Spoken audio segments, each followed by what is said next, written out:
Can this possibly be our 1-year anniversary episode?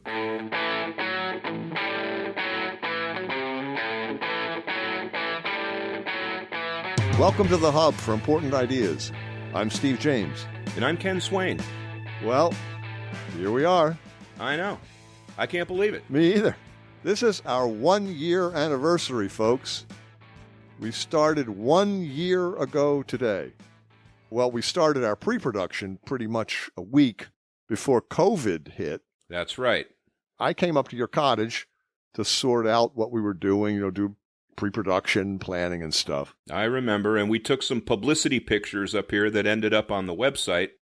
But the next week I called to make plans for you to come back up, and I was told that your family said you can't come back to my house. Right. They wanted me to be safe. I got it. But it was startling. Yeah, I know. We had a big argument about it, but, they won. So anyway. Yeah, they should have won. It's been a lot of work.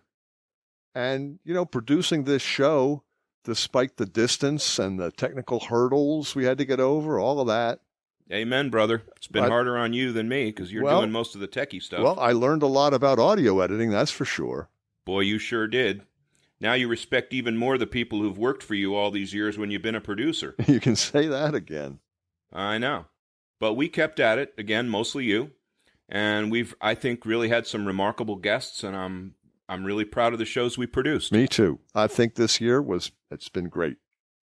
And I look forward to many more. Okay. So, when we talked about what to do for our 1-year anniversary show, I was glad when we came up with this idea. Right. So for our New Year's show, as in Happy New Year show, we did a recap of important ideas that our guests had had. That was a good show. Yes, it was. But we thought for the 1-year anniversary of the podcast, maybe we would turn the focus inward a little and talk about our own ideas. So I have a couple I'd like to share with our guests. Good. Go for it. Oh, really? You want me to just go first? Well, yes, I do. Okay. Well, my first idea I am borrowing from my dear departed cousin Dave Bodine, who had a lot of good ideas, and it has to do with our history and our future, and specifically our lives as being a bridge between the past and the future right now. Okay. So it begins with having what is often called a sense of history. The real point of reading and knowing about our history is to understand the struggles and tribulations that people have faced, as well as the triumphs, and to appreciate the myriad sacrifices that were made in order for us to have the lives that we're living now. So all that was done. People survived plagues, they've survived famine, primitive medical practices, they burned witches alive, we had the Spanish Inquisition, wars, slavery, and the list goes on, and it's a pretty dispiriting catalog. But if all those people had not accomplished what they did, then none of us would be here now to be making podcasts and sharing them with the world on this miracle technology. I agree. So the first half of the story, our past, is that it's good to feel a sense of obligation to all those people who came before us and made our lives possible. Humility and gratitude. Correct. Humility and gratitude. We want to keep it going and improve on it. There's plenty of room for improvement. I know that. Now, the second piece of the story, the future, has to do with our children and what kind of a world we want to leave for them and for their children. And I think we're doing a terrible job in so many areas, and a lot of these are issues that our company Qi has taken up as causes, including climate change and income inequality that's out of control, and those are the two biggest issues. We're actually stealing resources from future generations in order to pay for the excesses in our own time. Not to mention the federal debt. Yeah, it's gross. So my little story here, my important idea, if you will, is that we should strive to see ourselves as a bridge between what was and what is yet to come. And we should strive to do the best we can to continue what was good, repair what was bad, and consider our obligations to our children and the kind of world we want to leave for them.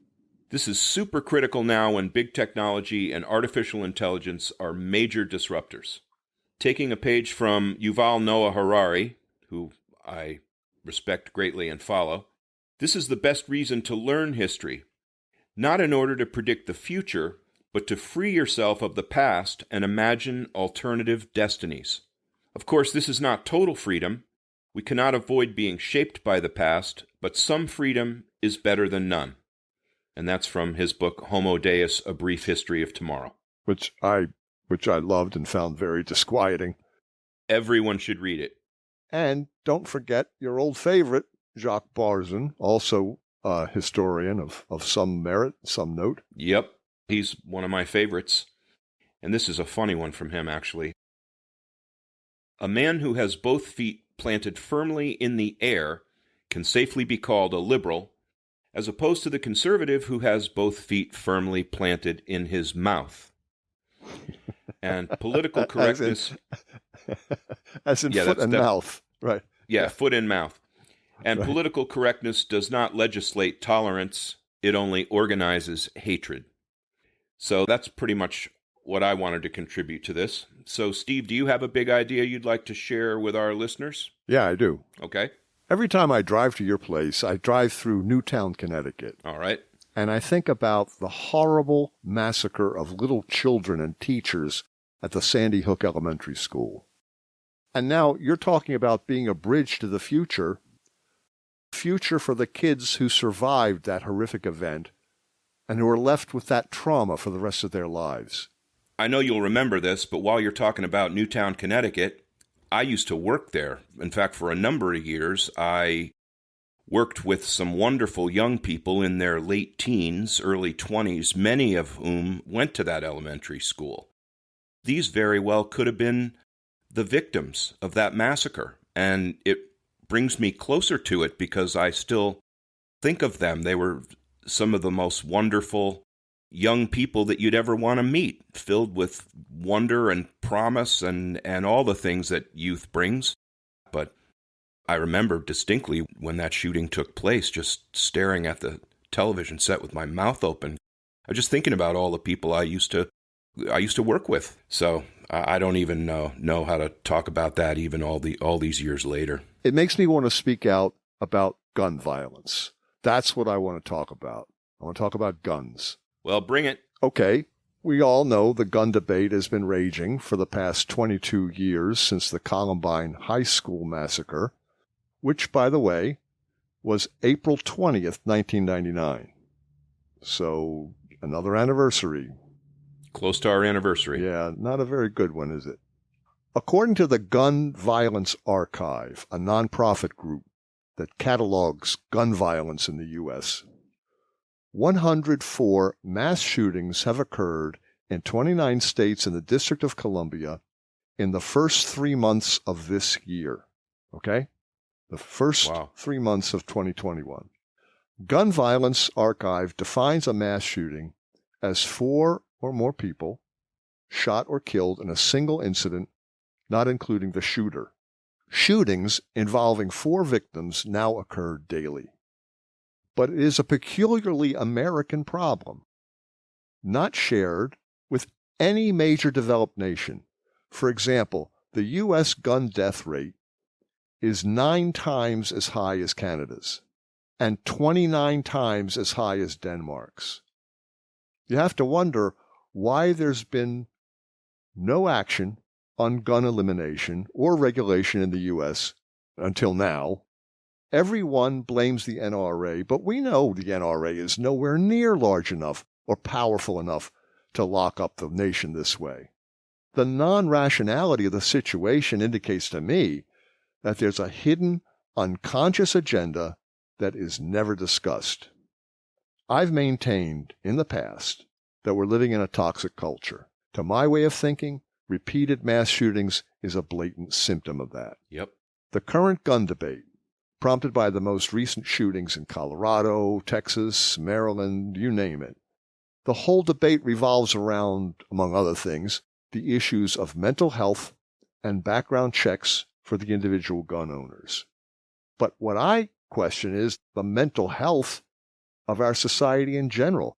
I would like to add a cultural critic perspective that hasn't been adequately included in the usual press and punditry. Okay, I think we're the perfect guys to do that. Okay, well, I don't know about perfect, but we're one of them anyway. We'll find out. We'll find out. I love this quote.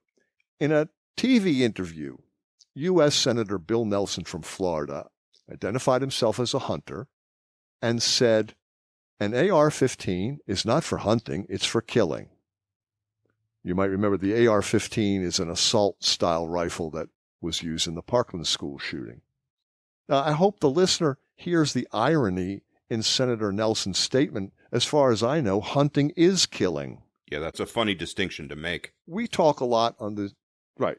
It is. It's bizarre.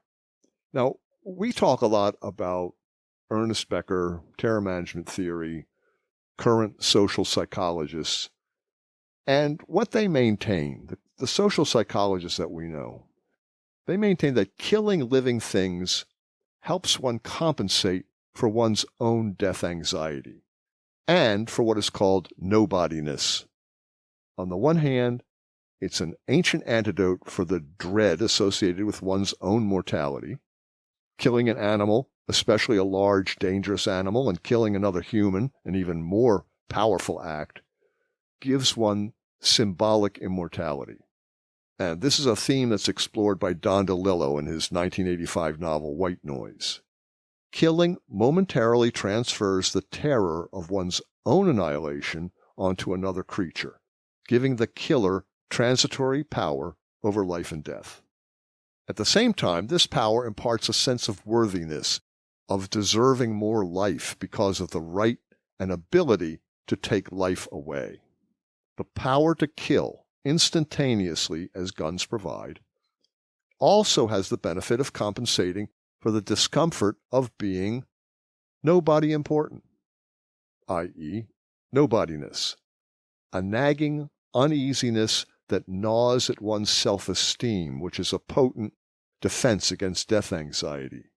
Killing satisfies two unconscious defenses against the dread of one's inevitable death.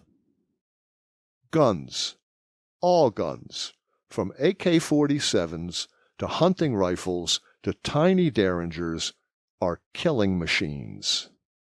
There are euphemisms such as gun enthusiast to describe a pro-gun individual, someone defending the right to own a killing machine. I think perhaps someone with a gun fetish would be a more accurate description. I'm not using the term fetish in the Freudian sexual sense, although many comparisons have been made between penises and guns, and ejaculation, life-giving, and shooting, death-giving. For example, in the movie Full Metal Jacket, the drill sergeant has the new recruits march up and down with their rifles on their shoulders while holding their genitals with their other hand as they chant, "This is my rifle, this is my gun, this is for fighting, and this is for fun." And guns and male genitals are often linked consciously and unconsciously, as in Happiness is a Warm Gun by the Beatles, right? But I'm using the word fetish to describe an inanimate object worshipped for its supposed magical powers, such as an amulet or a talisman that brings good luck. A gun fetish is a belief in the power of a gun to magically protect one from harm. Somehow the defenders of guns have neatly turned the killing purpose of a gun into a mystical power to ward off danger from others with guns. When you think about it, the idea of a defensive weapon is very strange. Arming ordinary civilians in the name of defense against tragedy is magical thinking taken to an extreme. If you want to equip students with defensive gear, why not issue them helmets and body armor the way we do our military?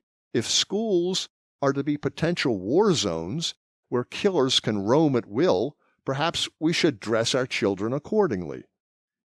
If one is seeking safety in one's home, well, perhaps good locks, reinforced glass, a neighborhood watch, a loud dog, burglar alarms would provide real safety, not your very own killing machine. Another way to look at it, as cultural critic Kirby Farrell might say, is to see a gun as a prosthetic device. A prosthetic is an artificial device that replaces a missing body part. In this case, the part is missing because one wants to have it, not because it was lost or taken. Dr. Farrell describes a car as a prosthetic device that imparts to an individual superhuman abilities to travel long distances at great speeds. A gun also imparts the superhuman ability to instantly kill another person in the blink of an eye. Superhuman powers are an effective way to ward off nobodiness.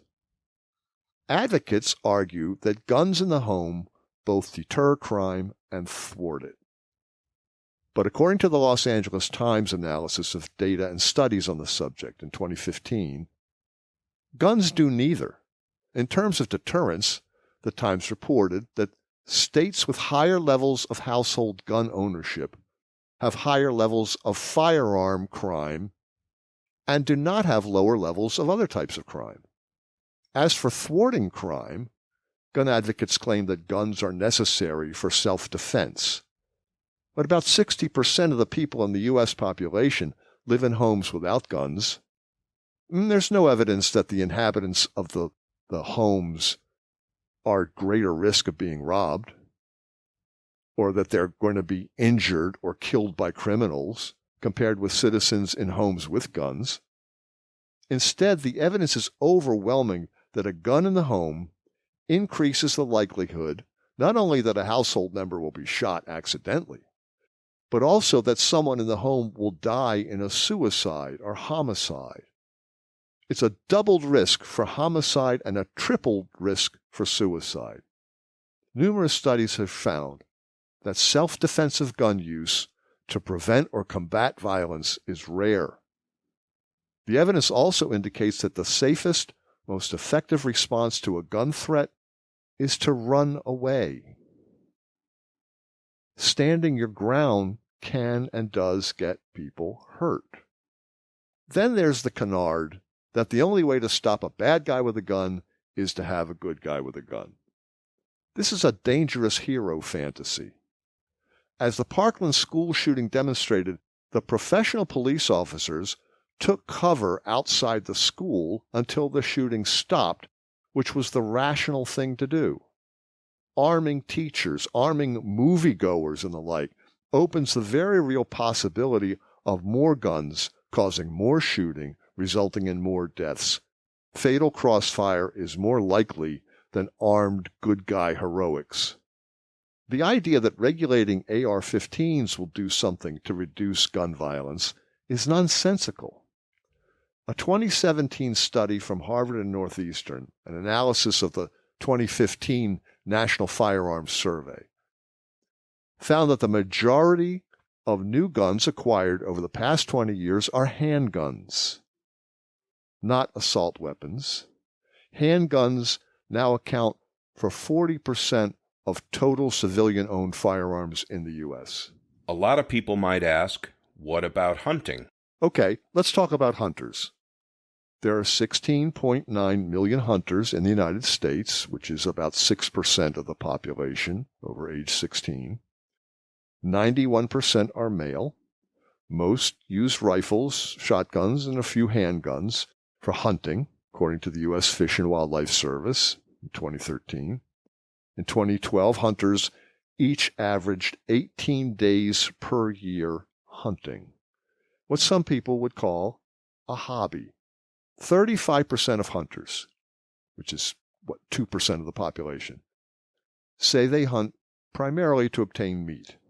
The others cite recreation, socializing, being in nature, and a tiny minority to collect trophies. I don't know about you, but I can enjoy recreation, socializing, and being in nature without a killing machine. Yeah, or putting animals' heads on my walls. Or putting animal heads, which is a really bizarre custom. That's a curious thing, isn't it? I always thought it was. Isn't it? It's gross. The argument that hunters are a major factor in conservation is equally misleading. Bird watchers, hikers, campers, people who fish far outnumber hunters and contribute far more to conservation efforts. In any event, hunting as a reason for gun proliferation is a red herring. According to CNS News, U.S. gun owners outnumber hunters 5-1. The Small Arms Survey stated that U.S. civilians alone account for 393 million guns. That's about 46% of the worldwide total of civilian-held firearms. We have 4% of the population with 46% of the guns. That's a lot. And this amounts to 120.5 firearms for every 100 residents. We have more guns than people. About 40% of Americans say they or someone in their household owns a gun, and 22% of individuals, about 72 million people, report owning a gun, according to surveys from Pew and from Harvard and Northeastern. But only 3% of Americans own half the country's 393 million guns. They're like gun hoarders. So some guys have a real lot of guns. A lot of guns. Yes. Some people have 15 guns. That's, Wow. They call them collectors. Okay. So we're talking about a minority of Americans who own guns, mostly for protection, but who aren't protected by them, and an even smaller percentage that hunt as a hobby on a regular basis. The tail is wagging the dog on this issue. Okay, the tail is wagging the dog, I get that. But now people are going to say, what about the Second Amendment? A lot of people insist on their right to own a gun. Good. Let's address the Second Amendment. Let's not confuse the widespread American gun fetish with constitutional rights. Gun debates are always framed in terms of the Second Amendment and defenders of the rights it provides. Here's what the Second Amendment says. A well-regulated militia, being necessary to the security of a free state, the right of the people to keep and bear arms shall not be infringed. Enacted in 1791, this is obviously an amendment to protect the ancient system of state militias, not a wholesale gun owner amendment, as we have been led to believe. Modern militias continue today primarily as the National Guard, who have their own weapons and do not require American volunteers to provide their muskets in case of a slave uprising or Indian attack. The other group of modern-day militia organizations in the United States, designated as unorganized militias, are private organizations that include paramilitary or similar elements.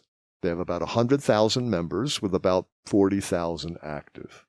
The new militia movement is a relatively new right-wing extremist movement consisting of armed paramilitary groups, both formal and informal, with an anti-government, conspiracy-oriented ideology. Militia groups began to form not long after the deadly standoff at Waco, Texas in 1993. They're characterized by elaborate conspiracy theories and fascination with weaponry and paramilitary organization. Probably the best-known unorganized militia group is the Oath Keepers. They're an anti-government, pro-gun group made up mostly of ex-military and law enforcement personnel. You might remember a number of them have been charged in the Capitol breach January 6th. Yes. Yeah, the Oath Keepers. They read Soldier of Fortune magazine.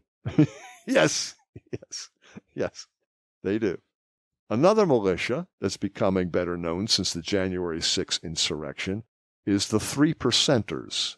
I don't know if you heard of them. I did not. 3% is a reference to the purported 3% of the American colonial population that rose up to fight the British Army in the Revolution. Okay.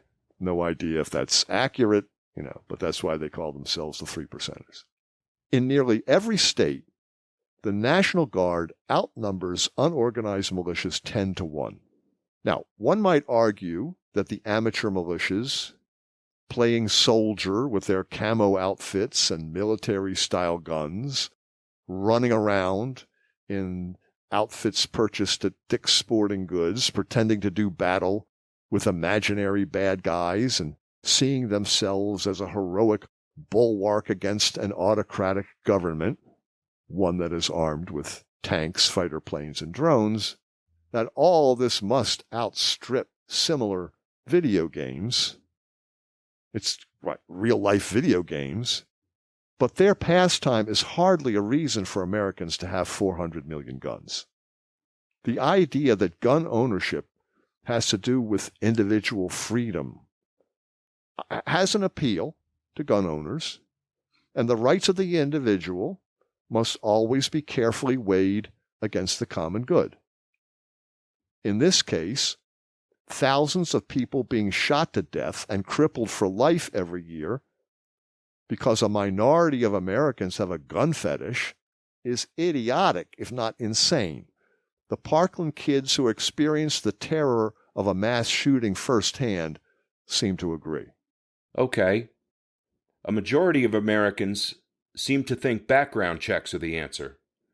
What do you think about that, Steve? Are background checks and mental health screenings a good idea? Are they enough? Yeah, we talked about this last episode. Background checks and mental health screenings are a really bad idea, as if we can guarantee all of the gun owners as sane and law-abiding. Are we really going to attempt background checks and screenings of 70 to 90 million people?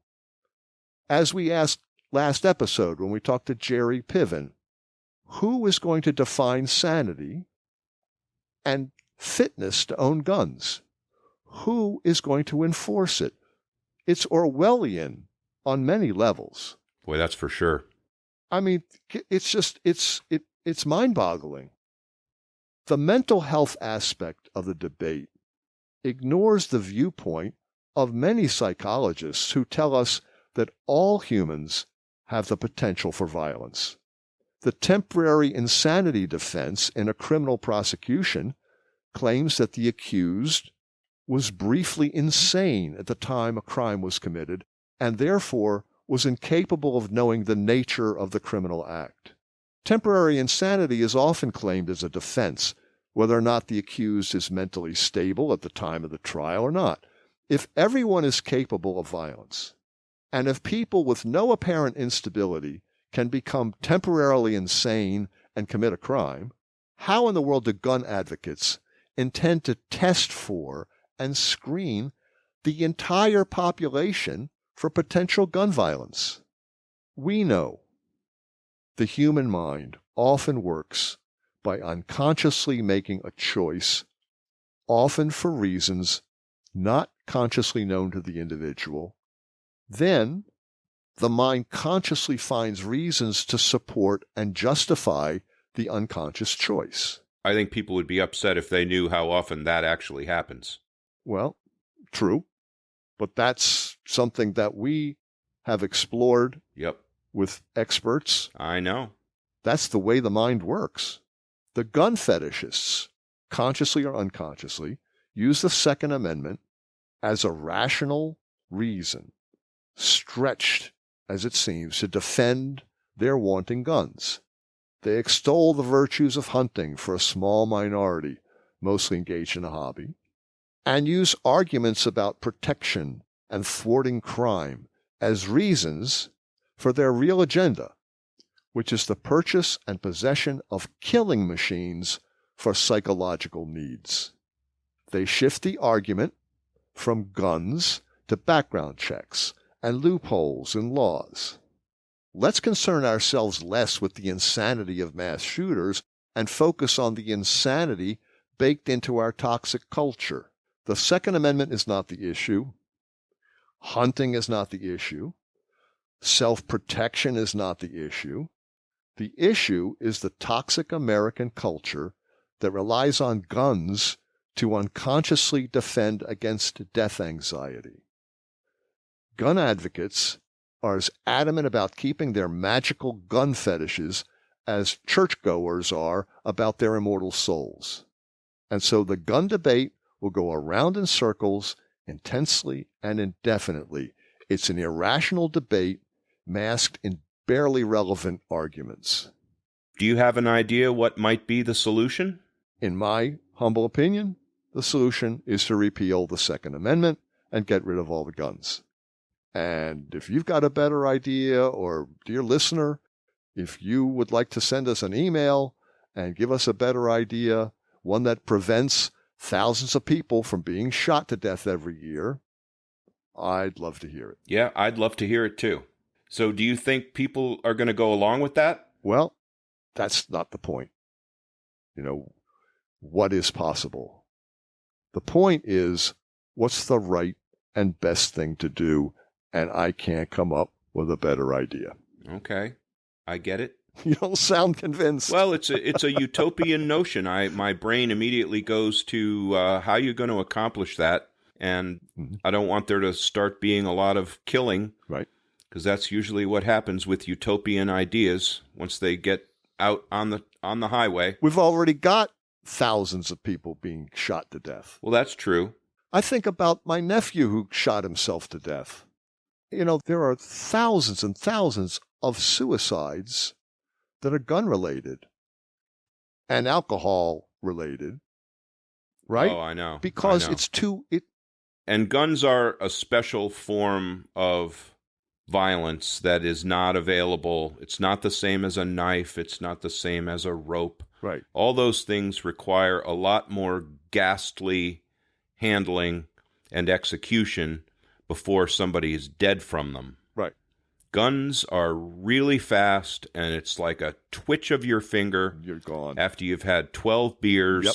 And the whole world is different now. Yep. That's exactly it. That's never discussed. As a culture, we can't talk about suicide. Nope. We never report suicides. Nope. The ability to kill a person or an animal. I mean, shooting some helpless animal, they call that a sport. No, I know. It's a sport if the animal can shoot back. I know. Being 200 yards away with a precision scope and the end of your rifle against a tree for stability is not very sportsmanlike. That's a sport? Yeah. Well, yeah, hiding in a blind high up in the tree. It's insane. And running around in camo, give me a break. Deer cannot see I know. the difference between camouflage and a red coat. I know.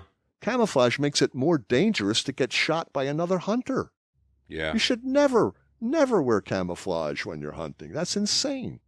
The other part that's never discussed is accidental deaths from hunters. Yeah, there's a lot of them. People getting shot to death.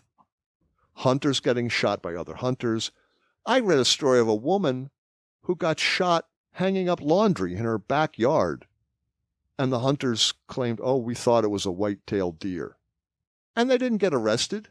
Right. Nothing happens to hunters who kill people in this country. In rural areas where the sheriffs, where the town law enforcement, they welcome hunters. They're their neighbors or they're tourists spending money there. They don't arrest hunters that kill people. Yeah, it was an accident. That's a little crazy. That's a little crazy. Dick Cheney. Dick Cheney shoots a guy. Does he go to jail? No.